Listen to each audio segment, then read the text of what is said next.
Tripura Chief Minister Dr.Manik Saha on Wednesday held a crucial high-level meeting with Union Minister for Road Transport and Highways Nitin Gadkari during his official visit to the national capital. The courtesy meeting served as an important platform to fast-track the state's ongoing infrastructure transformation.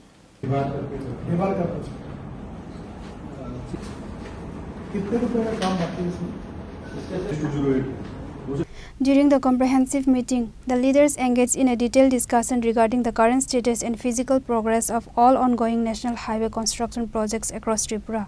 Chief Minister Dr. Saha emphasized the need for the timely completion of major roadworks, highlighting that efficient execution is vital for maintaining the economic momentum of the landlocked state.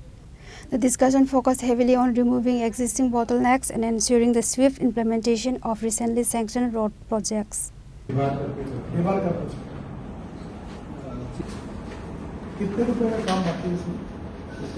Apart from reviewing current projects, the Chief Minister pitched for the development of new national highway corridors and alternative connectivity infrastructure to link remote districts, agricultural hubs, and subdivision centers. Bureau Report, Chini, Khorang.